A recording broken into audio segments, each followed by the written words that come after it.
Ministro, boa tarde. É legítimo o Brasil brigar por interesses comerciais, a redução tarifária, mas, por outro lado, a economia brasileira é muito fechada. De acordo com o relatório do OCDE, o México ou mesmo o Chile praticam tarifas 8 vezes menores do que as brasileiras. Ou seja, será que também não está na hora da gente começar a abrir a economia até para a gente ter moral para poder cobrar outros países? Olha, Alan, boa tarde. Primeiro, assim, a economia brasileira ela é fechada o suficiente para preservar a indústria nacional. O México, que você mencionou, virou nas últimas décadas um cemitério de maquiladoras, né, de indústrias que deixaram de existir, que perderam sua competitividade por não terem apoio do Estado.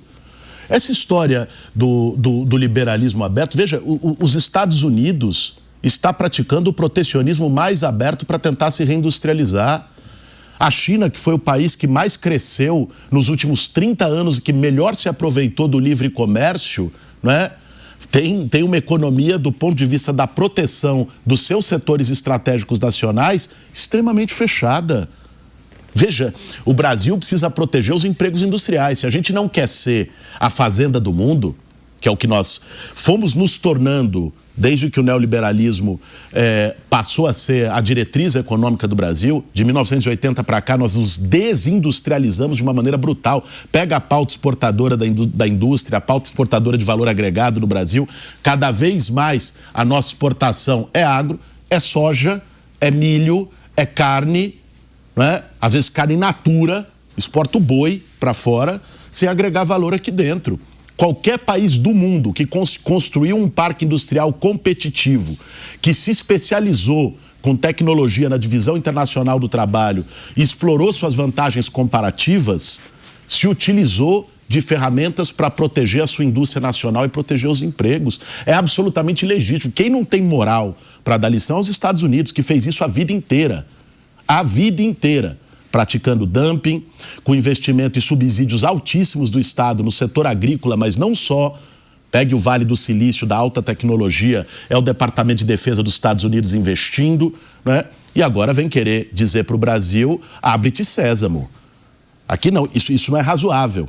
Quando a gente fala em reciprocidade e soberania, é o seguinte, não é porque o Trump está numa guerra fria com a China, e que, por isso, quer as terras raras brasileiras, nós somos a segunda maior reserva do planeta. Vamos colocar, o pano de fundo é esse, Alan. O pano de fundo é esse, todos sabem. A China tem 49% das reservas de terras raras do mundo, o Brasil tem 26%, a Índia, que é o terceiro colocado, tem 7 e pouco, né? Como a China endureceu com o Trump na exportação de terras raras, colocando seletividade, ele veio e cresceu o olho para a terra rara do Brasil, porque a terra rara é a base de 2 centros, polos da economia do século XXI, que é a economia digital na produção de semicondutores, que são essenciais para a inteligência artificial, e que é a transição energética, porque é com os ímãs de neodímio da terra rara que você faz turbina eólica e placa fotovoltaica de energia solar. Ministro, então, é isso que está em jogo. Inclusive, Felipe Dávila tem um questionamento para o senhor também. Ministro, a minha pergunta é sobre uma coisa da política nacional que realmente afeta hoje a vida de todos os brasileiros. A questão do desarranjo fiscal no Brasil vem afetando a vida de todos os brasileiros. Nós temos hoje a maior taxa de inadimplência da história do Brasil, nós temos o maior número de empresas endividadas por causa da alta dos juros. E a alta dos juros está relacionada a um gasto muito acima da arrecadação. E isso vem tendo impacto direto na vida das pessoas. É possível mudar o rumo desta política que eu considero completamente errática. Ou seja, equilíbrio fiscal é fundamental, inclusive para a política social. O que o governo vai fazer ou fará diferente daqui para frente para evitar esse desastre fiscal que hoje nós vivemos? Felipe, eu acho importante, primeiro, a gente colocar aí, como se diz aqui na Jovem Pan, os pingos nos is, em relação a esse tema, porque eu ouço esses comentários, e é importante, senão fica uma ideia de que, eu já ouvi muitas vezes, porque o PT é o partido da gastança, porque a esquerda não tem responsabilidade fiscal. O déficit fiscal acumulado do governo Bolsonaro, com Paulo Guedes na economia, foi significativamente maior do que os déficits fiscais feitos pelo Lula 3. Eles peguem dados, qualquer um faça pesquisa no Google e veja, você, como economista, sabe muito bem disso. Então, são déficits acumulados, né? Você tem. Então, nós temos um desarranjo, isso é verdade. Um dos fatores principais desse desarranjo é uma taxa de juro escorchante fora da linha internacional. Né? Como é que você pode... E aí você fala, bom, mas isso tem a ver com risco. Né? Porque qual é o argumento econômico para justificar uma taxa de juro real no Brasil de quase 10%? Né? A taxa nominal está em 12 e pouco, 13 e pouco, né? Mas a real de quase 10%, a segunda mais alta do planeta nesse momento, se eu não me engano. Como é que se justifica disso? Ah, mas porque o risco país é muito grande, não é? Por conta da situação fiscal e da evolução da dívida pública. Mas pera lá, cara pálida. Faça a comparação dos maiores riscos países do mundo. Olha aqui a América Latina. Tem países com risco muito maior do que do Brasil e com juro real menos da metade do nosso. O que faz com que o nosso juro esteja no patamar que está não é pura e simplesmente um cálculo econômico. Nós temos uma completa liberdade, aí sim, uma excessiva liberdade de fluxo de capitais de curto prazo.